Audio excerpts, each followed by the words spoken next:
booties for black girl nerds. Hey guys, what's up? I'm your host, Ryanne Bennett, and we are back for season 2, episode 4 of Batwoman after the Super Bowl. We're back from that little break here. So before I get started, though, I want to give you guys a huge shout out because I appreciate all the comments, all the love and feedback you guys have been giving. So I want to give a couple people some shout outs here to let you know I am reading, am checking out these comments. Ty Harrell said, I need to check out the show. Yes, you do. He also gave me a compliment and review. I really appreciate that, Ty. Also, we have Reggie Veggie 8 who says, I feel you on Luke because I was talking about how I hope Luke comes through. He says he thinks he'll step it up when it counts. He also said that Fox has that dependability in his blood like his pops. On Kate, he feels like he likes the way they're making it more of a complex mystery, like a plane crash. He felt no closure, the same with Luke. So that's why he's holding on, but he doesn't know if he hoped this doesn't take away from Ryan being Ryan. I also hope that as well, and that he loved her speech that she gave in episode 1. So yeah, we are definitely riding for Ryan, loving it. Appreciate this Kate Kane story, but hopefully it doesn't take away from Ryan. So there you go. I'm going to give you guys a little shout out there. Thank you for the comments. All right, cool. Let's jump into episode 4 here. This episode was titled "Fair Skin, Blue Eyes." It means so many things. This was an important episode, and this is why I say representation matters. So let's kind of go through this episode here. First, let me just go ahead and break down what's going on here with Kate Kane as we kind of make our way through this episode. And really, Kate Kane's story now is kind of based through Luke. We got Sophie, Alice, of course, and then Jake Kane.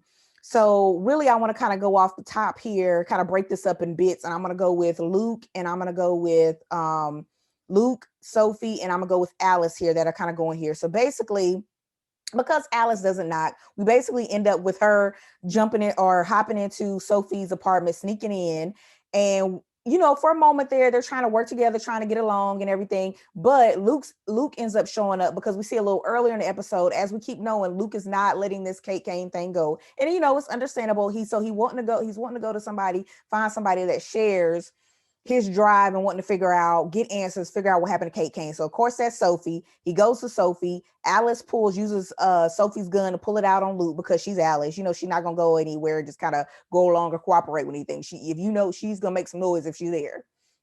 So they have this whole little weird dynamic. You have which basically settles down to Sophie ends up getting her gun back, and basically you got Alice walking around the apartment doing what Alice does, licking stuff and putting it back in the refrigerator.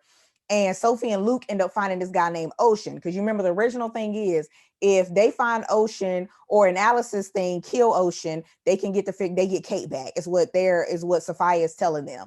So that's how this whole partnership thing is going on with this storyline here. So Sophie and Luke find Ocean, or think they found him, find some options, try to leave Alice out the loop. So they take off.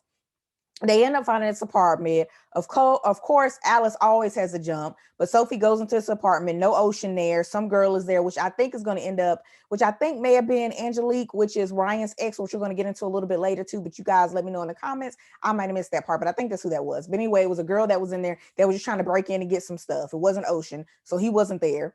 But we do get Alice to come in, and we end up having this. She ends up having this moment with Sophie, where Sophie realizes, okay, we can't work together because Alice is still on this. She wants to kill Kate Kane. She wants to find Kate Kane because this is Alice's world and try to kill her.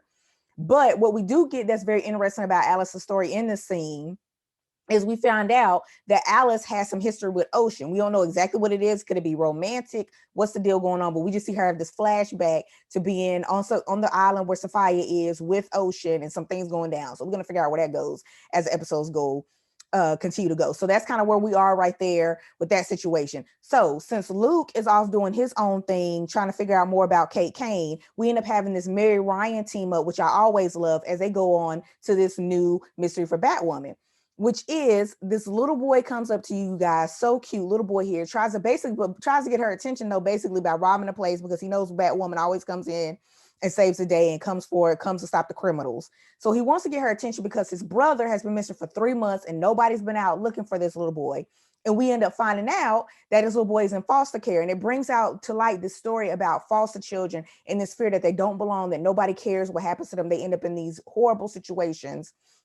and it feels like nobody's looking for them, especially when you're talking about kids of color being missing and nobody paying attention. You even have Ryan Wilder say, you know, when white kids go missing, or a little white girl goes missing, people go looking and go out and look for these people. So it's a very important message that goes throughout this episode about representation. Representation matters. Having this black female go out and find this little boy. So we end up finding out that this little boy's brother is missing and that he was in foster home, because we end up finding out that this is basically Ryan's story coming back up 20 years later, 20 years old in the making, coming back up. So what happens is Ryan was, when she was little, was at a comic book store. This is when she was in the foster care system at a foster home. And this I don't know, I'm trying to say this lady named, person named the Candy Lady came up and tricked her about trying to get some comics, basically lure her in. So basically we end up finding out this Candy Lady has had this 20-year thing of luring in these poor little kids, making them, instilling this fear in them that nobody cares, and then sending them off to different gangs to be part of different gangs. So yeah, she's a real winner, right? So anyway, we end up having Ryan basically go through and play these flashbacks in her head of what she had to deal with. And we also get insight on Angelique. You know, Angelique, her ex has been coming up a lot of times. So we get to learn that she met her in foster care, and we get to see the little version of Angelique. So it's a very, very interesting story going on here. And we also get this moment where she tries to reach out to Angelique because she thinks that'll help her find where this Candy Lady stays at and everything. Because Angelique actually came in to rescue her when she was at this foster home, dealing at the crazy Candy Lady's house, trying to deal with this. So, like I said, a very interesting dynamic coming up here with Ryan and talking about her ex Angelique. But so back to Kevin here. We cut a little bit and everybody's wondering, okay, where is Kevin? As Ryan's kind of going off her home, trying to deal with this Candy Lady, try to figure out where Kevin is. We get this scene where Jake Kane, Kate Kane's father, has put out a $1 million reward for anybody in the city, because he's found out about that Kate Kane is still alive. She's out on this island. She's hidden somewhere from Sophie. So he's put out a $1 million reward. Of course, everybody named I'm going to come out of the woodwork to try to get this. So we eventually find out that Kevin's already been sold to a gang. And so we get this scene where Jake goes to meet this man who was part of the False Face Society. By the way, this new gang that we learn as it opens up, that's in Gotham now. So, oh, great, something else on everybody's plate to deal with. But he's part of this gang called the False Face Society. They've already got Kevin in there. Kevin ends up running behind Jake as this man is kind of trying to lie and pull into lies, like he knows anything about Kate Kane, and ends up tasing him. So we like, oh God, they've gotten to Kevin. He has his grin on his face. He thinks he has his family where he belongs. But not true. They're playing on this new False Face Society is going to be a problem. They're selling this snake bite, this drug called snake bite. So yeah, we definitely gonna have to watch them as the season progresses. So they played on little Kevin. Ryan is going through her own thing here, where she ends up going off without the bat suit. She ends up getting kidnapped again, abducted again by this lady, because she has some gangsters come and take her back up to the same room she is. And it's this very, it's this very overcoming experience for Ryan, because she's had to fight so much for everything in her life to be able to. She's had to go back, have these flashbacks of being a kid, and be able to come up and rise and fight this. I think is also touching story, and that I think will stick with a lot of viewers and everything like that. So she ends up overcoming this fear, faces down this lady, and that's how she finds out that Kevin has already been sold to gang. She knows where he is. Finally puts on the bat suit. We like, thank God, puts on the her gear and is out to go to find Kevin.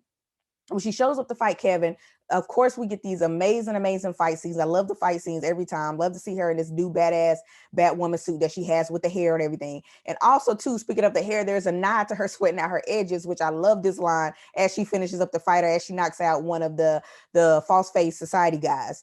So I thought that was really dope for them to include that in, for the writers to include that in the script. Love it. Any nod to representation, doing something different. I love that. So we end up, though, having this really touching moment between Kevin and Ryan, where Ryan tells Kevin that he is important, that he does matter. And I'm just thinking about all this imagery, all this for people to see this Black woman superhero tell this little boy that he's important, that he matters. So if people don't understand why representation matters in superhero films, why it has a certain impact on people, there you go, bam, this whole scene in a nutshell.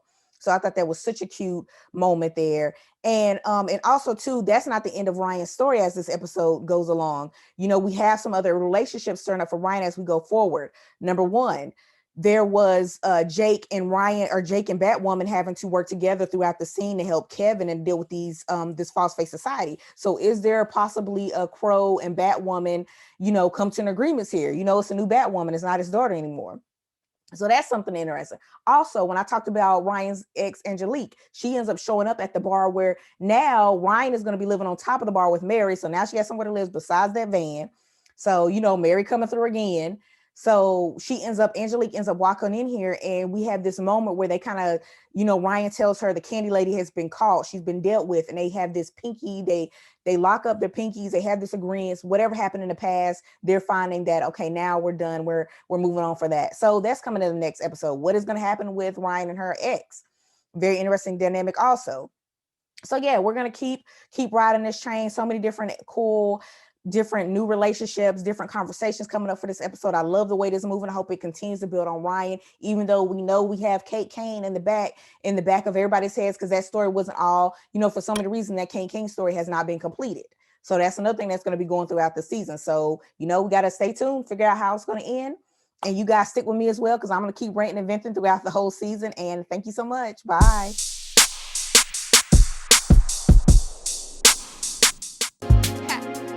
Better shake your booties for black girl nerves. Better shake your booties for black girl nerves.